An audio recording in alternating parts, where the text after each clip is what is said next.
इतने यूनिक हैं सुरेंद्र वत्स।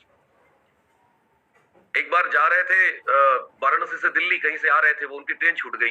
उन्होंने मेरे को फोन किया कि देवेंद्र जी मैं वाराणसी आ रहा हूँ, मेरी ट्रेन लगता है छूट गई, देखो कोई दूसरी ट्रेन की व्यवस्था करो। तो हमारे साथ एक और मित्र थे, हम लोग गए, टीटीडी से बात करके रखे, प्लेटफॉर्म पे थे, सर आ गए उधर से। हुआ कि सर अगली ट्रेन 4 घंटे बाद है। तो उन्होंने कहा कि यार बहुत मैं थका हूं, मैं रेस्ट लेना चाहता हूं। मैंने कहा सर चलिए यहाँ पे रिटायरिंग रूम है, होटल ले लेते हैं, मेरा घर है। बोले नहीं नहीं नहीं, यही प्लेटफॉर्म पे, यहीं पे सोएंगे। बोले सर प्लेटफॉर्म पे आप सोएंगे? बोले जाओ पेपर ले आओ। 10 रुपया निकाल के दिए, पेपर लेके आए, वहीं पे पेपर प्लेटफॉर्म पे बिछा ली और बोले मेरा सामान देखना आप लोग, ट्रेन आएगी तो मेरे को उठा देना। और वहीं सो गए प्लेटफॉर्म पे पेपर बिछा। भाई साहब यहाँ ना 10, 20, 50 हजार कमाने वाला आदमी ना बोरा जाता है। और वो उस समय उनकी इनकम 10 लाख से ऊपर थी, 10 लाख से ऊपर थी, और वो पेपर बिछा के प्लेटफॉर्म पे सोए थे। 4 घंटा वहीं पे सोए रहे। ट्रेन आई तो हम लोगों ने जगाया उनको, फिर बैग उठाए और फिर ट्रेन में चले गए। तो उनकी जो खासियत है, उनकी जो विशेषता है, वो ऐसे नहीं है महान। मैंने क्या बोला, उनकी जो सांस है ना, जो ऑक्सीजन लेते हैं ना, छोड़ते हैं ना, उसको भी बात करिए।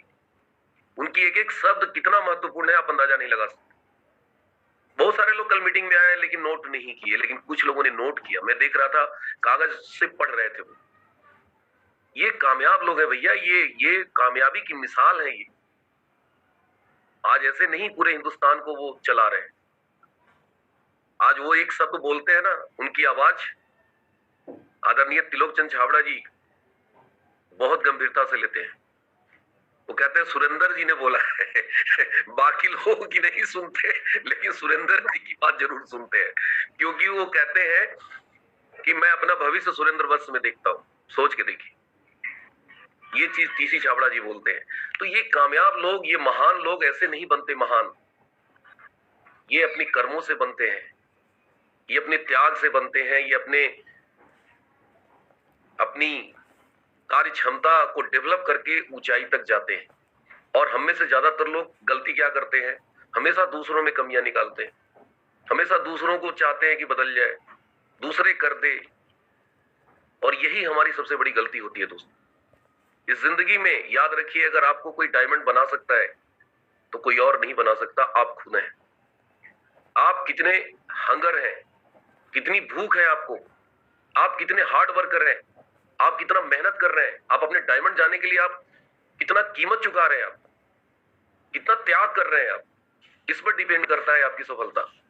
न कि आपके डाउनलाइन कितना कीमत चुका रहा है, उससे रिजल्ट आने वाला नहीं है। और यहाँ पे 99% लोग मार खाते हैं, दूसरों के कंधों पे जनाजे निकलते हैं। जिंदगी खुद के दम पे जी जाती है, सरदार भगत सिंह जी ने कहा। जब तक हम नहीं सुधरेंगे, हमारी टीम सुधरने वाली नहीं है। जब तक हम पागल जैसा काम नहीं करेंगे, हमारी टीम पागल जैसा काम करने वाली नहीं है। Focus on your self, focus on your self, focus on your self. खुद को फोकस कीजिए, हम कितना काम कर रहे हैं, हम कितना मिशन में जोर लगा रहे हैं। अगर हमारा जोर नहीं लग रहा है, हमारी ताकत नहीं लग रही है, तो हम दूसरों के भरोसे सोच रहे हैं कि हम टारगेट अचीव कर ले, नामुमकिन है, नहीं हो पाएगा। तो सबसे ज्यादा मेहनत खुद करना है, सबसे ज्यादा काम खुद करना है, पूरी ऊर्जा लगानी है, पूरा जोर लगाना है। हमें किसी भी कीमत पे मिशन मार्च को फतह करना ही करना है। और अभी कुछ नहीं हुआ है, नथिंग हैपेंड।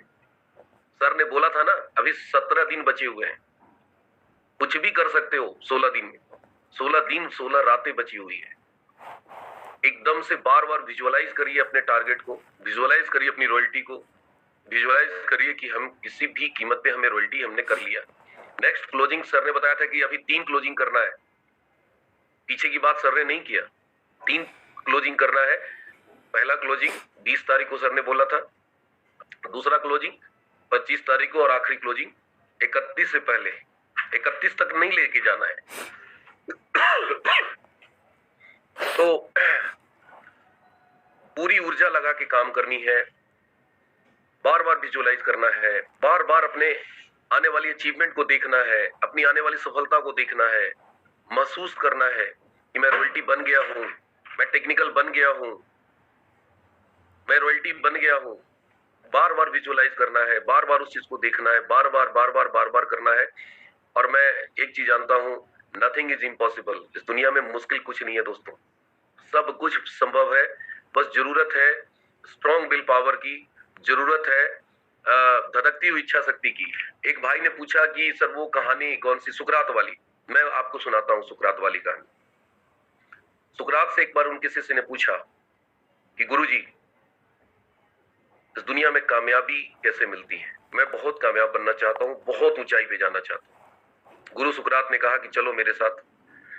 उसको ले गए पानी में, गर्दन तक पानी तक लेके गए और बोले डुबकी लगाओ। जैसे ही डुबकी लगाया, गुरु सुकरात ने दोनों कंधे पे हाथ रख के दबा दिया। अब वो शिष्य ऊपर आना चाह रहा था, लेकिन गुरु सुकरात ने जोर से पानी के नीचे दबा रखा था।